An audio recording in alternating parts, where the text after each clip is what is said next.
சொந்த ஊரோட இந்த ஊர் ரொம்ப பிடிச்சு போன ஊரா போயிடுச்சு. இந்த ஊர்ல நான் நிறைய நிறைய நாட்கள் மதுரையில நான் தங்கியிருக்கிறேன். நிறைய இடங்கள்ல நான் போயிருக்கிறேன். மதுரைக்குள்ள எனக்கு ரொம்ப பிடிச்ச விஷயம் என்னன்னா, ஒரு இந்த ஊருக்குள்ள இவ்வளவு பெரிய அன்பு, கோபம் எல்லாம் இருந்தா கூட எனக்குள்ள ஒரு தனிப்பட்ட மனிதனா ஒரு விடுபட்டு இந்த ஊருக்குள்ள நான் ஒரு சுதந்திர பறவையாக இருந்தேன். அந்த செயலை இறைவன் எனக்கு உருவாக்கி கொடுத்தாரு. என்னுடைய அதிகமான ஒரு வருடக்கணக்கா நான் இருந்த இடம் திருப்பரங்குன்றம். சொந்த வீடு மாதிரி நான் வசித்த இடம் திருப்பரங்குன்றம். திருப்பரங்குன்றத்துல மறக்க முடியாத நிறைய நிறைய அனுபவங்களை நான் பெற்ற செயல். மதுரை, சிவகங்கை, இந்த பக்கம் சதுரகிரி மலை, இது எல்லாமே நான் ரெகுலராக ஒரு வாரத்துக்கு ஒரு முறை அடிக்கடி பயணம் பண்ற ஊர்கள். இந்த ஊர்களுக்கும் ஒரு ஞானத்துக்குள்ள பெரிய தொடர்பு உண்டு, பெரிய செயலா செஞ்சிருக்கிறோம். இந்த இடத்துக்குள்ள நிறைய நாட்கள் நிறைய நிறைய செயல்ல நம்ம இருந்து ஒரு பெரிய வேலையை செஞ்சிருக்கிறோம். அதே மாதிரி ஒரு மதுரைக்குள்ள ரொம்ப மதுரையோட மையத்துல இருக்கிற மீனாட்சி அம்மன் கோவில் மற்றவங்களுக்கு எப்படியோ, எனக்கு தியானத்துக்குள்ள அந்த கோவில் ரொம்ப முக்கியமான ஒரு கோவில், முக்கியமான இடம். ஒரு பிரமிடு மாதிரி அது ஒரு பிரபஞ்சத்தோடைய ஒரு பெரிய ஈர்ப்பு சக்தியை கொண்ட ஒரு இடமா தான் அது இருக்கு. அதனால அந்த இடத்துக்குள்ளேயும் எமக்குள்ள நிறைய அனுபவங்களையும் நிறைய செயல் வடிவத்தையும் கொடுத்துச்சு. மீனாட்சி அம்மன் கோயிலை சுற்றி என்னால் அதிக நாள் தங்க முடியாததுக்கு அங்கே இருக்கிற அந்த அதிர்வலைகளில் பயிற்சி காலத்தில் பெரிய செயல்களை அந்த இடத்துல செய்ய முடியாதுங்கிறதுக்காக தான் திருப்பரங்குன்றத்துக்கு நம்ம மாற்றப்பட்டோம். திருப்பரங்குன்றத்துலேருந்து தான் பணி செஞ்சோம். அதனால திருப்பியும் ரொம்ப நிறைய நகரங்களுக்கு சுற்றிட்டோம், நிறைய இடங்களுக்கு சுற்றிட்டோம். ஏறத்தாழ 200க்கும் மேற்பட்ட சத்சங்கங்களை பண்ணிட்டோம். நிறைய ஊர்களுக்கு, நிறைய கோவில்களுக்கு, நிறைய மலைகளுக்கு, குகைகளுக்கு, வெளி மாநிலங்கள், இங்கே எல்லா இடங்களுக்கும் போயிட்டு திருப்பி மதுரைக்குள்ள இந்த தியானத்துக்குள்ள ஒவ்வொரு செக்ஷன்லையும் ஒரு ஒரு அனுபவம் இருக்கு. அந்த அனுபவத்துக்கு ஏற்ற மாதிரி நீங்க நிறைய யோகியோடைய புத்தகம், யோகியோடைய பயணம், நீங்க உங்க குருவா பிடிச்சு போனவங்களை பார்த்துருந்தீங்கன்னா அவங்களுடைய பரிணாம வளர்ச்சிங்கிறத உங்களால பார்க்க முடியும். சில குருவோடைய வளர்ச்சி நாளுக்கு நாள் மேம்படும், சில குருவோட வளர்ச்சி நாளுக்கு நாள் மங்கும். இந்த ரெண்டையுமே நீங்க பார்த்துருக்கலாம். தமிழ்நாட்டுக்குள்ளேயும் சரி, இந்தியாவிலையும் சரி, உலகத்திலையும் சரி, நிறைய குருமார்களை நீங்க கவனித்தீங்கன்னா சில குரு அந்த பயணத்துல, அந்த செயல்ல, அவருடைய வடிவத்துல வெவ்வேறு தருணத்துக்குள்ள அவருடைய கிளர்ச்சி அவருக்குள்ள அந்த தியானத்துல ஏற்படும் போது அவருடைய வளர்ச்சி தீவிரமாக ஏற்படும். அது அவருக்குள்ள இருக்கின்ற அந்த செயல் வடிவம் மாற தொடங்குறதுக்குன்னு சில செயல் வடிவம் இருக்கு. இந்த ஒரு வருட காலகட்டத்துல நவம்பர் 4ஆம் தேதி தொடங்கப்பட்ட பயணம் அந்த 24 வருடங்கள் முழுக்க, 24வது வருஷத்துல முழுக்க அந்த 23வது எண்ணில இருந்து தொடங்கப்பட்ட நம்மளுடைய செயல்ல நிறைய அர்ப்பணிப்போட நிறைய பணி செஞ்சிருக்கிறோம். அது எல்லாமே கேமராவில் பதிவு பண்ணல, நிறைய வீடியோக்கள் எடுக்கல, நிறைய செயல் வடிவம் செய்யல. அப்ப எல்லாம் மைக்கு கிடையாது நம்மகிட்ட. நூற்றுக்கணக்கான மாணவர்களோட நிறைய இடங்கள்ல சத்சங்கம் பண்ணியிருக்கோம். ஓப்பன்ல எல்லா இடங்கள்லையும் ஒரு ஆற்றல் உள்ள இடங்கள்ல தான் நம்ம பண்ணியிருக்கிறோம். எங்கேயும் பெரிய ஹோட்டல்ல, பெரிய பெரிய அறைகள்ல, அந்த மாதிரி ரொம்ப இடங்கள் நம்ம பண்ணல. நம்ம பண்ணப்பட்ட இடங்கள் எல்லாமே ஒரு ஒரு பேக்ட்ராப்ல ஏதோ ஒரு யோகி அமர்ந்து தவம் செஞ்ச இடம், இல்லை ஏதோ ஒரு நல்ல இடத்துக்குள்ள இருந்து தான் ஒரு பெரிய பெரிய வேலைகளை நம்ம பல நாள் செஞ்சிருக்கிறோம். அப்ப அந்த கடுமையா அவ்வளோ காலக்கட்டத்துக்குள்ள அந்த சவாலுக்குள்ள வேலை செஞ்சதுல மேலும் மேலும் பெரிய பெரிய அனுபவத்தை நமக்கு ஏற்படுத்தி கொடுத்துச்சு. இந்த தியானத்துக்குள்ள, இந்த தியானத்து வடிவத்துக்குள்ள ஒருத்தருக்கு மேலும் அடுத்தடுத்த செயல்கள் நடக்கிறதுங்கிறது ரொம்ப வேற ஒரு செயல். எப்பயுமே ஒரு அனுபவம் பெற்றுட்டு வேலை செய்யறது ஒரு செயல் வடிவம். அப்ப அனுபவம் பெற்றுட்டு வேலை செய்யறதுக்கு நம்ம வந்துட்டோம், நம்ம தயாராகி ஒரு பணி செய்யறோம். ஆனா அதை தாண்டி ஒரு விஷயம் நடக்குது. என்ன நடந்திருக்கு அப்படின்னு கேட்டீங்கன்னா, ஒரு சில செயல் வடிவத்தை உடல் ரீதியா மாற்றம் அடைகிறத கொஞ்சம் காலம் பிடிக்கும். அது மாறலாம், மாறாமையும் போகலாம். அது பிரபஞ்சத்தோட ரகசியம். அந்த பிரம்மத்தோட ரகசியத்தை அதை ஒரு சில இடங்கள்ல சில பேருக்கு உட்கார்ந்த இடத்துல இருந்து பண்ண முடியும், சில பேருக்கு ஊரா சுத்தி தான் அதை பெற முடியும். அப்படிங்கிற மாதிரி இதை ஒரு விதமா பிச்சைன்னு சொல்லலாம், இதை ஒரு விதமா தியாகம்னு சொல்லலாம், இதை ஒரு விதமா ஆன்மீகத்தோட பயணம்னு சொல்லலாம். இந்த வழிபாடுகள் யாருக்கு அதிகமா வந்திருக்குன்னா, நீங்க சொல்லப்படுகிற நால்வர், அருணகிரிநாதர், மாணிக்க வாசகர், இவர்கள்லாம் பாத்தீங்கன்னா ஒவ்வொரு தலங்களுக்குள்ளேயும் இவர்களுடைய பதிவுகள், வரலாற்றுகள், இவர்கள் பாடப்பட்டதாக சொல்லப்பட்டது எல்லாமே ஒவ்வொரு இடத்துலையும் அவர்களுக்கு ஒரு எக்ஸ்பீரியன்ஸ் ஏற்படும். இதுதான் அந்த டிராவல்.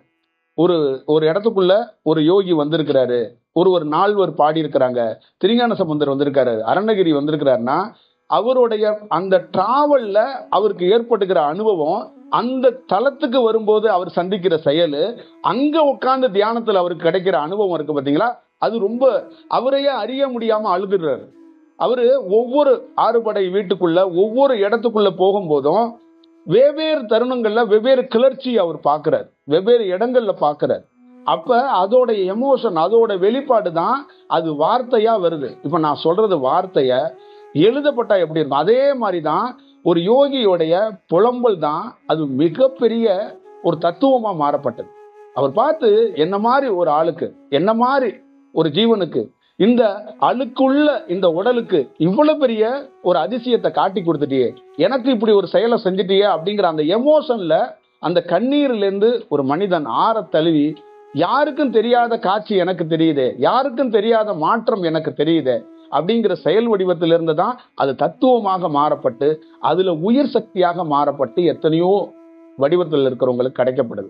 அப்ப ஒரு வடிவத்துல புரிஞ்சுக்கணும், காடு மலைகள்ல உட்கார்ந்து 12 ஆண்டுகள் தவம் செய்து சமாதி நிலைக்கு போயிட்டு திருப்பியும் சமாதிக்கு போனவங்க, திருப்பியும் லைவ்ல வந்து பிரசன்ட்ல வேலை செஞ்சவங்க ஏகப்பட்ட பேர் இருக்காங்க. அந்த சமாதி நிலையையே பயணத்திலே வச்சுக்கிட்டு வேலை செய்யறவங்க நிறைய பேர் இருக்கிறாங்க. நீங்க நல்லா பார்த்துக்கணும். நம்ம வீடுகள்ல இருக்கிறோம், இல்லறத்துல இருக்கிறோம், கல்லூரிக்கு போறோம், ஒரு வாத்தியாரா வேலை செய்யறோம், டீச்சரா வேலை செய்யறோம், ஒரு சின்ன சின்ன வேலைகள்ல இருந்து பெரிய வேலை வரைக்கும் நம்ம செய்யறோம். அப்ப நம்ம வீடுகள்ல இருந்து தவம் செஞ்சுக்கிட்டு நம்மளுடைய பிரயாணத்தை மேற்கொள்ளும் போது, இந்த பயணத்துக்குள்ள இருந்தும் ஞானத்தையும் பெரிய அனுபவத்தையும் பெற முடியும். அந்த பெற முடியுங்கிறதுக்கு அனுபவம் தான் இந்த ஒரு ஒரு யாத்திகர், இந்த பயணம், ஒரு யாத்திரை செய்கிறதுன்னு சொல்றாங்கல்ல, அந்த யாத்திரை எதை குறிக்குது இந்த ஆன்மீகத்துலனா, இல்லறத்துல இருந்து கொண்டே ஒருத்தன் ஞானம் அடைய முடியுங்கிறதுக்கு தான் இந்த இந்த பயணத்தை உங்களுக்கு வந்து மேற்கொள்ளி காட்டுறாங்க. உண்மையான சிவனடியார், உண்மையான பக்தன் என்பது அவர் வந்து பல மைல் தூரங்கள் நடந்து போய் பல கோயில்களுக்கு போறதுக்கெல்லாம் காரணம் என்னன்னா பக்தி கிடையாது. நீ உன்னை வருத்தி கொண்டு உன்னையே நீ அனலைஸ் பண்ணிக்கிட்டு ஒரு டிராவல்ல மேற்கொள்ளும் போது அந்த டிராவல் உனக்கு ஒரு அனுபவத்தையும் தியானத்தையும் கற்றுக் கொடுக்கும். நீ போற இடங்கள்ல ஒரு நாள் உணவு கிடைக்கும், ஒரு நாள் உணவு கிடைக்காது, ஒரு நாள் நீர் கிடைக்கும், ஒரு நாள் கிடைக்காது, ஒரு நாள் உனக்கு உதவி செய்யறதுக்கு ஒரு நல்ல 4 மனிதர்கள் வருவாங்க, ஒரு நாள் உன்னை உதாசனப்படுத்துறதுக்கு 4 மனிதர்கள் வருவாங்க. ஒரு ஆலயங்கள்ல உன்னை யாருமே கண்டுக்க மாட்டாங்க, உன்னை மதிக்க மாட்டாங்க. யாரோ ஒரு மெட்டா மிராசுக்கு மரியாதை கொடுப்பாங்க. ஒரு சிவனடியார் பிச்சைக்காரன் மாதிரி உட்கார்ந்து இருப்பான், அவன் அருகாமையிலே ஈசனும் பார்வதியும் பக்கத்துல இருப்பாங்க, ஆனா அவனுக்கு எந்த மரியாதையும் இருக்காது.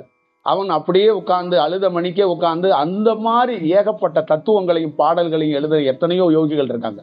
அப்ப அந்த நேரத்துல அந்த அழுகை, அந்த கஷ்டம், அந்த வழியில ஒரு நரம்பு அப்படியே மாற்றம் அடையும். அந்த எமோஷன் இருக்குல்ல, அந்த எமோஷன்ல அவனுக்கு ஒரு தியானம் வருது. தன்னை உருக்கி தன்னை மறந்து இறைவா அப்படின்னு நினைக்கும் போது அவனுக்குள்ள ஒரு தியானம், ஒரு செயல் வடிவம் வருது.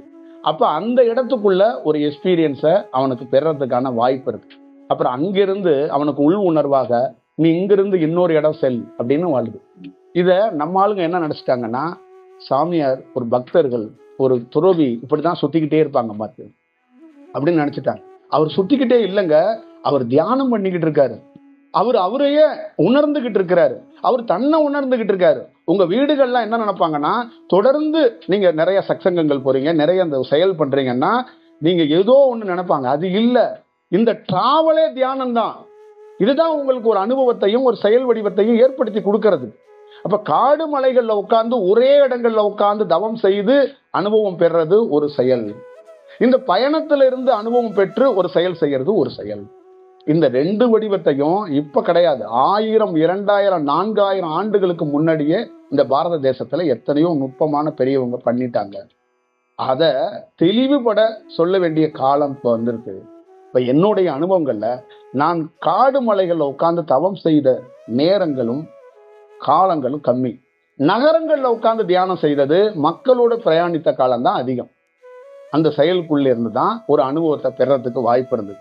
இதை எப்படி காட்டுறோம்னா, உங்களுக்கு நீங்க அனுபவம் பெற முடியுமா, இந்த தியானத்துக்குள்ள ஒரு வடிவத்தை பெற முடியுமான்னா, இது ஒரு நம்பிக்கை, இது ஒரு செயல் வடிவம்.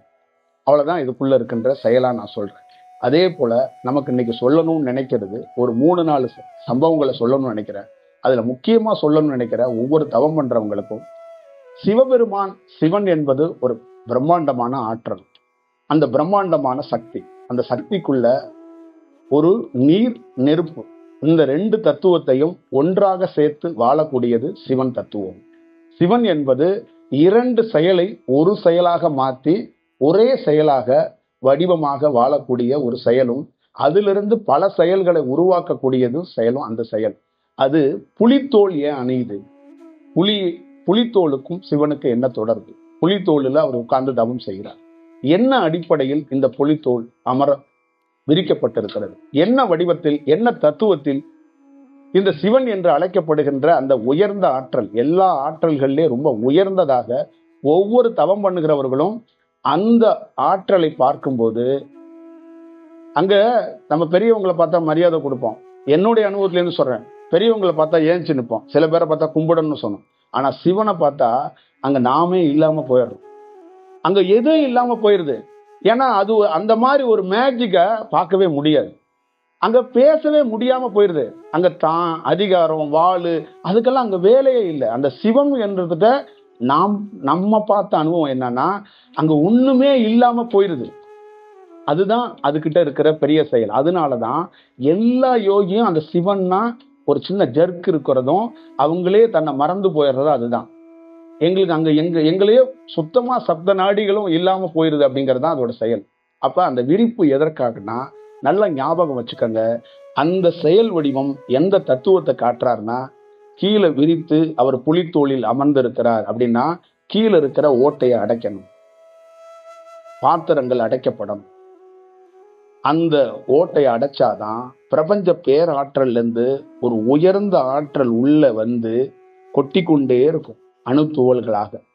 அது எப்பொழுதும் வெளியேறாமல் ஒரு பாத்திரம் ஓட்டை கீழே போயிடும். அந்த போகாம ஒருத்தன் ஓட்டையை அடைச்சிருக்கான், காளி பாத்திரம், சிவனுடைய பாத்திரம். சிவன் என்பது வெட்ட வெளி, காளி, ஒன்றும் இல்லை. ஆனால் சிவன் பாத்திரம் நிறையவே நிறையாது. சிவன் பாத்திரத்தை இந்த உலகத்துல நிரப்பவே முடியாது. இந்த உலகத்திலே தலை சிறந்த அச்சய பாத்திரம் என்பது சிவபெருமானுடைய பாத்திரம், சிவபெருமான்.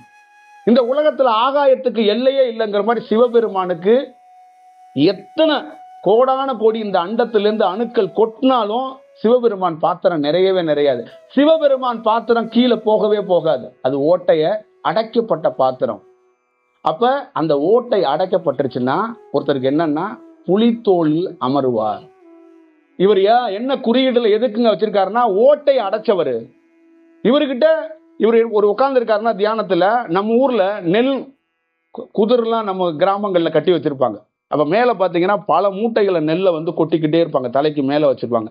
கீழே வந்து பாத்தீங்கன்னா அதை நெல்லை வந்து அவிக்கிறதுக்காக, உருவறதுக்காக ஒரு வாசல் வச்சிருப்பாங்க, அது வழியா எடுத்துக்குவாங்க. இப்படி இருப்பாங்க. இதே மாதிரி சிவபெருமான் என்ற அந்த கீழே இருக்கிற அந்த பாத்திரம், நீங்க ஒரு பெரிய ஒரு அண்டாவோ குண்டாவோ வச்சிருக்கீங்கன்னா ஓட்டையா இருந்தா தண்ணி வெளியில போயிடும். அப்ப அந்த வெளியில போற பாத்திரத்தை வெளியில போக விடாம அந்த ஓட்டையை அடைத்து அப்படியே உட்கார்ந்து இருப்பார். தலைக்கு மேல இருக்கிற அந்த இந்த வாசல் திறந்து இருக்கறனால அதுக்குள்ள வந்து இறங்கிக்கிட்டே இருக்கும். அப்ப அந்த பாத்திரம் நிரம்புவதே இல்லை, ஏன்னா அது வெட்ட வெளி, அந்த தன்மைக்கு போயிருச்சு. அந்த பாத்திரத்துக்குள்ள 1000 அணுக்கள் வந்து வந்து வந்து உள்ள இருக்கும், வெளியில போகவே போகாது. வியாகித்து அப்படியே அது வந்து ஒரு செயல் வடிவமாகவே சிவன் இருந்து கொண்டே இருக்கிறார். சிவன் கொடுக்கிற இடம் இந்த இடம், சிவன் பெற இடம் தலை உச்சி. ஆனா அந்த ஓட்டையை அடைக்காம எந்த மனிதனாலும் பெரிய செயல் செய்ய முடியாது. அதனாலதான் எல்லா செயல் வடிவத்துக்குள்ளேயும் நீங்க தியானம் பண்ணும்போது வெறுந்தரையில அமராதீங்க, ஒரு பாய் விரித்துக்கங்க, ஒரு செயல் பண்ணுங்க அப்படின்னு சொல்லப்பட்டது எதுக்குன்னா, என்றாவது ஒரு நாள் நீ உன் ஓட்டையை அடைத்தாகும். இப்ப நம்ம எப்படி இருக்கிறோம்னா, பாத்திரம் காலியா இருக்கு, இல்ல பாத்திரத்துக்குள்ள ஒரு பொருள் இருக்கு, ஆனா ஓட்டையா இருக்கு. தவம் பண்ணும்போது ஆற்றலா இருக்கு, தவத்தை விட்டு வெளியில வந்தோம்னா ஆற்றல் வெளியில போயிடும். தவம் பண்ணும்போது ஒரு பரவசமா இருக்கு, ஆனா தவத்தை விட்டு வெளியில வந்தா ஆனால் சிவன் என்பவன் எப்பொழுதும் தவத்துக்குள்ளே இருக்கிறனால தான் அந்த புலித்தோலை வைக்கப்பட்டிருக்கு, ஒரு செயல் வடிவமா கொடுக்கப்பட்டிருக்கு. இதை நீங்கள் அவசியமாக புரிந்து கொள்ளணும்.